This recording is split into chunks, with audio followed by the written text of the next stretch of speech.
فمن شہد منکم الشہر فلیصم. اب یہ رمضان کے روزے کی فرضیت کا حکم آیا ہے.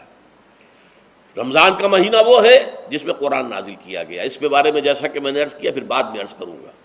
لیکن جو شخص بھی تم میں سے موجود ہو اس مہینے میں، اپنے گھر میں موجود ہے، اپنے شہر میں موجود ہے، سفر پر نہیں ہے، یا یہ ہے کہ جو شخص بھی اس مہینے کو پائے، اس کی زندگی میں یہ مہینہ آ جائے، یہ برکتوں کا ایک موقع اسے مزید حاصل ہو جائے، فلیصم.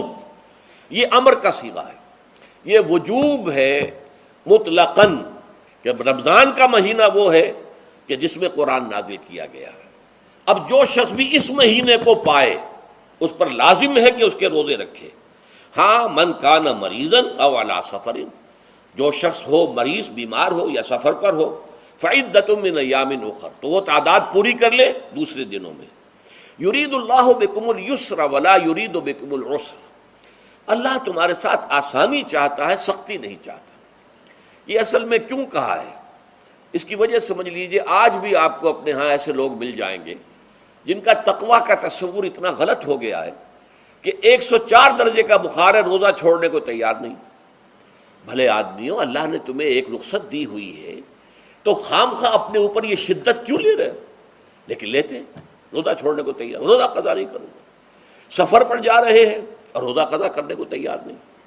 ایک موقع پر ایک غزوے کے دوران ایسا ہوا کہ کچھ لوگوں نے روزہ رکھا ہوا تھا، لیکن وہ اتنے یوں سمجھیے مزمحل ہو گئے کہ جب پڑاؤ پر پہنچے تو جن کا روزہ نہیں تھا انہوں نے تو بڑی چاق و چوبند طریقے سے خیمے نصب کیے، سارا بندوبست کیا، اور یہ جا کر بے سدھ ہو کر بے ہوش ہو کر گر پڑے.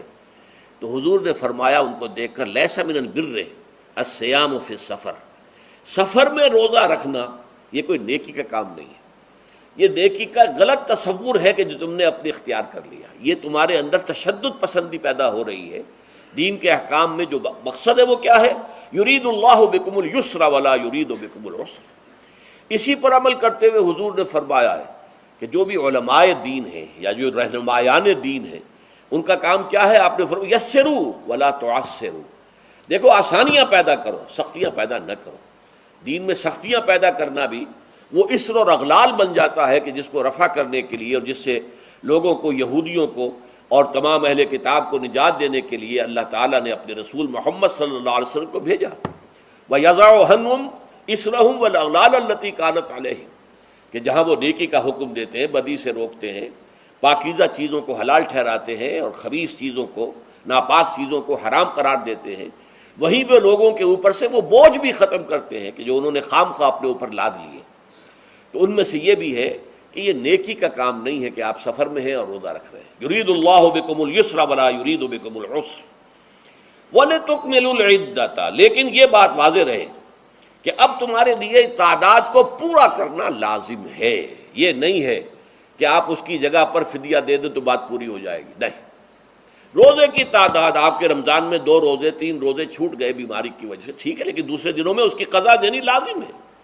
وہ روزے رکھنے جو ہیں آپ پر لازم ہیں، ان کا کوئی بدل جو ہے وہ فدیہ نہیں ہو سکتا.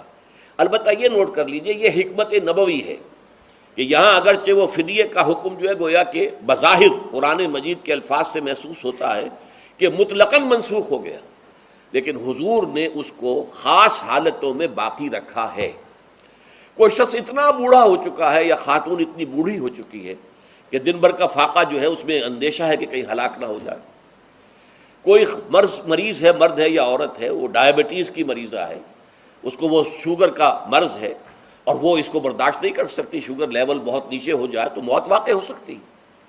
کوئی ایسا مریض ہے جس کو مرض سے شفا پانے کی اب کوئی امید ہے ہی نہیں کہ میں مرض سے شفا پا جاؤں گا یا پا جاؤں گی تو اس کے بعد میں روزہ مکمل کر دوں گی، نہیں. ایسے لوگوں کے لیے حضور نے اس رعایت کو برقرار رکھا ہے کہ ایسے لوگ اگر ایک مسکین کو کھانا کھلا دیں تو یہ فدیہ بن جائے گا. لیکن جو بھی شخص صحت مند ہو اور صحت کی توقع رکھتا ہو اور جو شخص بھی طاقت رکھتا ہو روزے کا قضا کر دینے کا، اس کے لیے لازم ہے کہ روزوں کی قضا کرے. وَلِتُكْمِلُوا الْعِدَّةَ وَلِتُكَبِّرُوا اللَّهَ عَلَى مَا هَدَاكُمْ، اور تاکہ تم اللہ کی کبریائی کا اعلان کرو اس چیز پر کہ جو اس نے تمہیں ہدایت عطا فرمائی ہے. اب اس کا ایک تو ظاہر ہے کہ جب روزے ختم ہوتے ہیں عید الفطر میں تکبیر اضافی تکبیرات کے ساتھ 2 رکعتیں ہیں جو ہم ادا کرتے ہیں.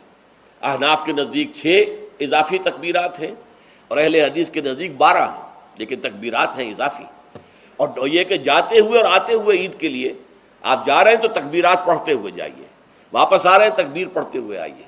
اور یہ بھی کہ جاتے ہوئے راستہ کوئی اور، آتے ہوئے راستہ کوئی اور اختیار کیجئے، تاکہ پورا شہر پوری بستی جو ہے تکبیر کی آواز سے گونج جائے. یہ ظاہر ہے. باطن اس کا کیا ہوگا؟ اللہ کی کبریائی کا اعلان کرو، اللہ کی کبریائی کو نافذ کرنے کی کوشش کرو. جب اللہ نے تمہیں ہدایت دے دی ہے، تمہیں اپنے دین حق سے نواز دیا ہے، تمہارا فرض ہے کہ اس کو قائم کرو، اس کے لیے جد و جہد کرو، اس کے لیے تن من دھن لگاؤ، اس کے لیے جان اور مال سے جہاد کرو. وَلِتُكَبِّرُوا اللَّهَ عَلَى مَا هَدَاكُمْ وَلَعَلَّكُمْ تَشْكُرُونَ، اور تاکہ تم واقعتاً شکر کرو.